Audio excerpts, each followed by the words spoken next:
안녕하세요. 건강정보를 분석하고 플랜을 세워드리는 이웃집 닥터 이희창. 김혜연입니다. 오늘은 같은 증상, 다른 치료법 1편, 불안, 공황장애에 대한 이야기를 나눠보겠습니다.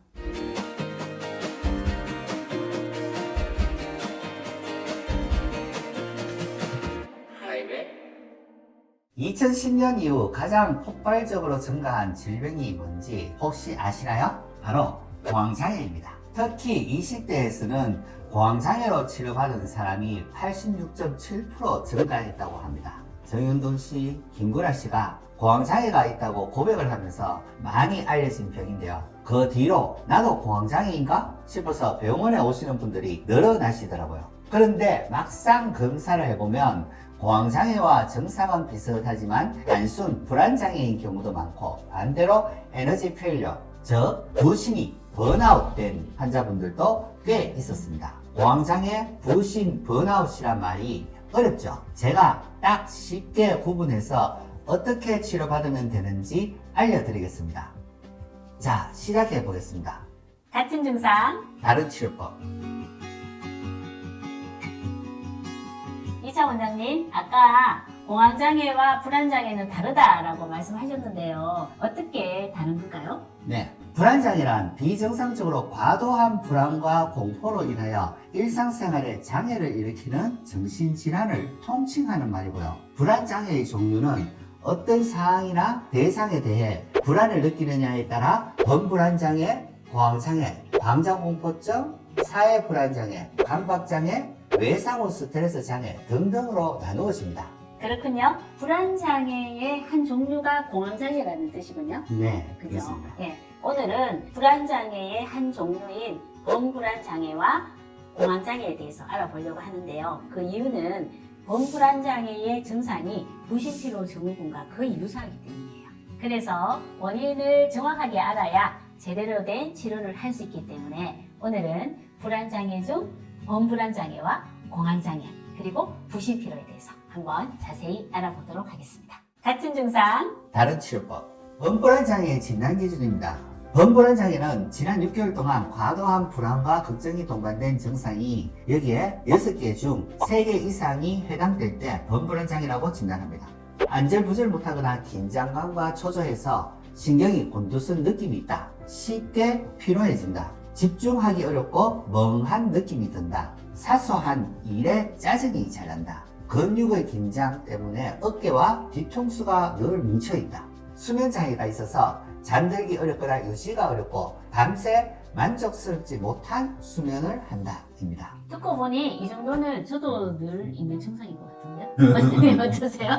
피곤하시죠? 네, 완전 피곤하죠. 그 피곤함이 범불안장애인지 다른 예. 원인인지 알아봅시다. 아, 부신피로인가? 이런 과도한 불안과 걱정의 정도가 어느 정도의 차이냐 이긴 있겠지만은 범불안장애는 일반인들도 가질 수 있는 증상일 것 같아요. 네, 공황장애는 어떨 때 진단을 내리나요?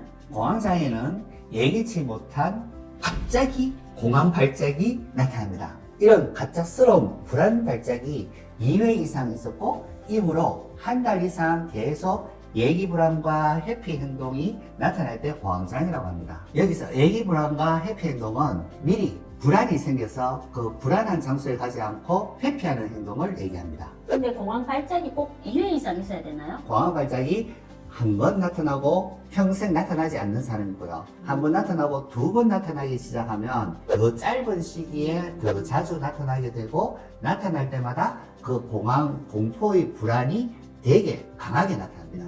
그러면 공황장애로 진단을 받는 거네요? 네. 여기서 공황 발작의 증상은 13개의 증상 중 4개의 증상을 경험하는 경우에 공황 발작이라고 진단합니다. 공황장애는 공황 발작이라고 하는 불안과 공포로 인해서 뭔가 더 격렬한 발작적인 증상을 동반하는 질환이네요. 그죠? 네.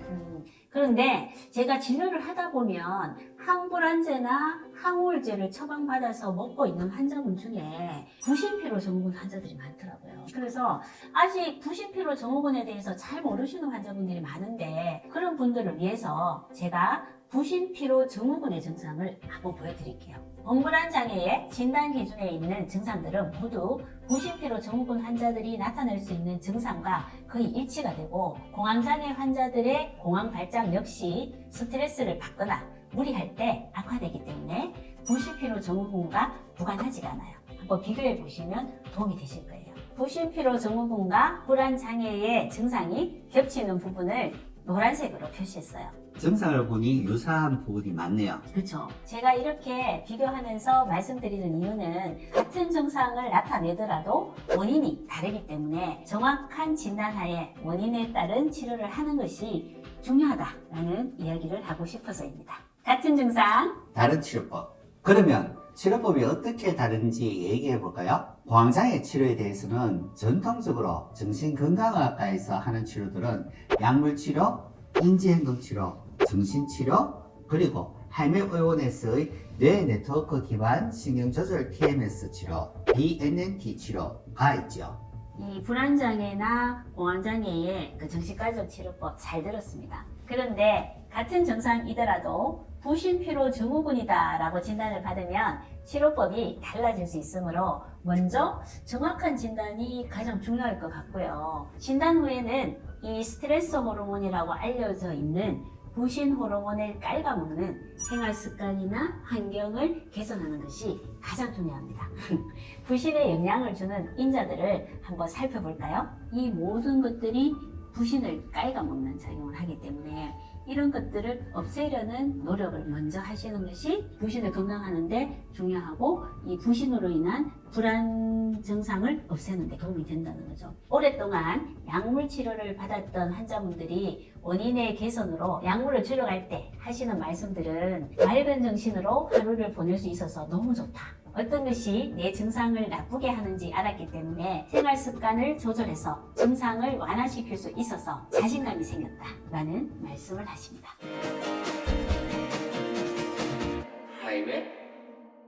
오늘은 범불안장애와 공황장애, 그리고 부신피로 증후군에 대해서 이야기해 보았습니다. 증상은 비슷하지만 치료법이 다르기 때문에 정확한 진단을 하는 것이 우선인데요. 저희 하이맵에서는 정신건강의학과 전문의, 가정의학과 전문의, 내분비내과 전문의 의사선생님들이 종합 진단을 할 수 있어서 오랫동안 불안장애로 고생하시는 분들에게 도움을 충분히 드릴 수 있는 경우가 많습니다.